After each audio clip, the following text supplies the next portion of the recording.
In this short video, I just want to provide you with a sort of step-by-step to creating your first list.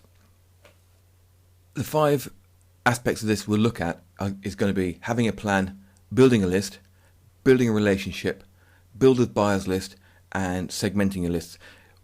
All of these have been covered in the earlier videos. So this is just trying to get it all in one place without all the additional little bits and pieces I was talking about. These are the 5 key points that you're going to have to follow. So first, let's have a look at having a plan. The idea of a plan is so that you don't go out, build a list, and then suddenly think, well, what am I going to market? So sit down and decide how you want to use your list. Are you going to just promote affiliate offers? Are you just going to use it for product launches? Are you just going to use it for your own products? It's important that you consider all these things before you start. So for example, if I decide I'm going to build 4 products over the next 8 months, then I'll know roughly what the products are, and I'll try and build a list around or targeted to those types of products. You also need to know, why would somebody want to be on your list? So if I'm going to sign up for your list, what are you going to give me that no one else is doing and it's going to give me value? So that's a really good place to start. As I said, know in advance what you will be offering.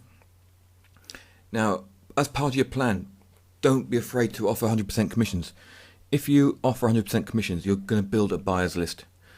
You won't make money from it, but you will probably pick up a lot of affiliates who will promote it for you. Next, possibly plan a series of low-cost products. Once you're selling low-cost products, it's always a good idea to have higher-cost products in the background that you can then sell to your buyers.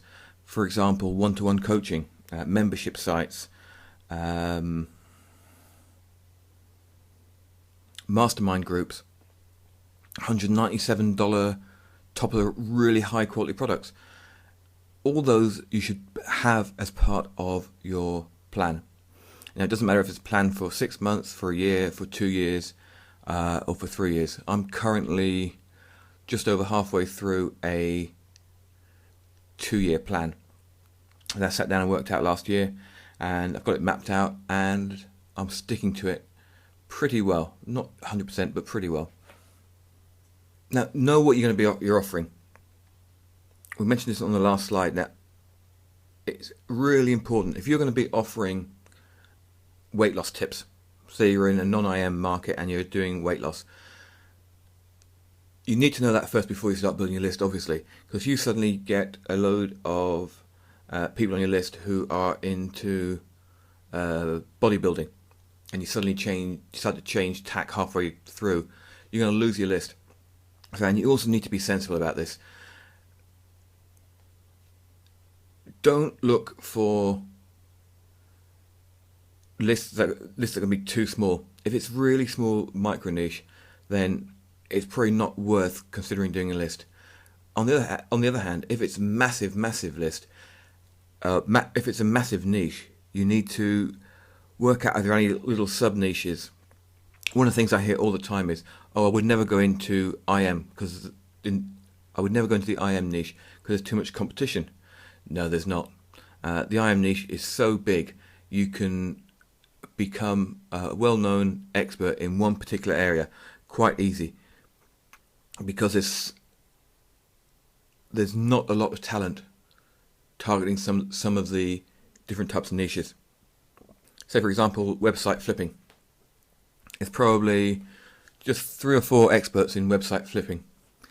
So you could target that type of niche if it's something you know a lot about.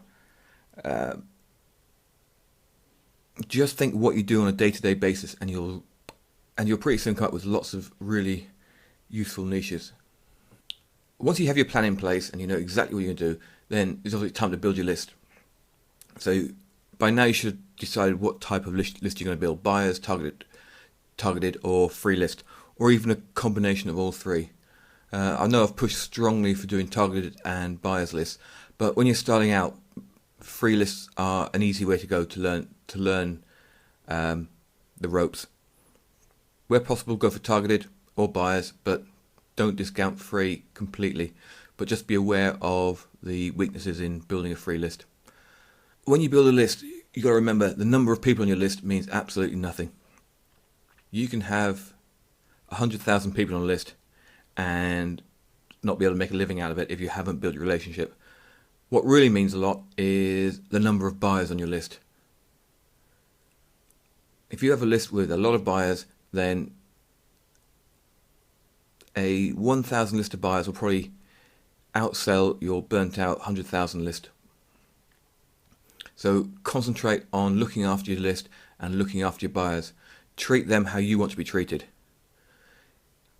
If you have a large free list, use really insane offers to turn those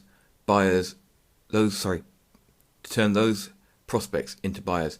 For example, you can, if you have an old product that's $97, or you buy the license to a $97 product, then by offering that to your list for $5 or $6, you can turn a lot of your free or your general prospects into buyers. And once they're a buyer, if you treat them right, they'll stay a buyer for a long time. And finally, sell low-cost products. I can't reiterate enough, selling low-cost products is a great way to build a list. Next, once you've got your list, you need to build a relationship. If you don't build a relationship, then you're not going to make money out of your list again. Try to be the go-to guy. If one of your customers on your list has a problem, you want them to email you and ask you what your advice. Some people get really upset and fed up by getting emails from their subscribers. I love it because it means that I've got a relationship with them and that they've got enough trust in me to ask me to help them out with their problems. So one of the main things about building a relationship is to give value. Give as much value as possible and don't sell to your list all the time. If you do sell, use the soft sell method. Send them to a blog post. Let them read all the information. Have then a link in there or a little video showing how you use something. Don't ram the sales down their throat all the time. There's far too many marketers who are doing that at the moment, and the subscribers are getting tired. By doing it differently, you're going to stand out. Finally, segment your lists. We looked at it earlier. Having a massive list where you don't know who's buyers and who's just prospects is a recipe for disaster. So as soon as somebody buys, move them from your prospect list to your buyers list. Another way you can segment it, for example, there I've got AdSense WordPress plugins.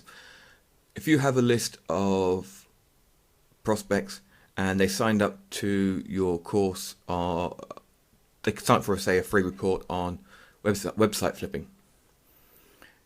If you send them a video about how to make money with AdSense, get them to sign up to subscribe to an AdSense list, and when they subscribe to the AdSense list, just take them off the general list.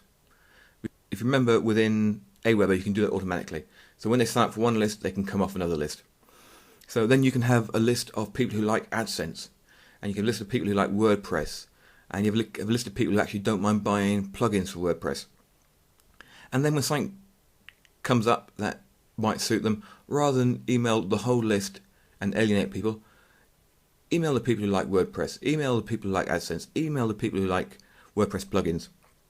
It helps keep your list far more responsive because they're not getting emails about things that don't matter to them. Okay, thank you. Bye.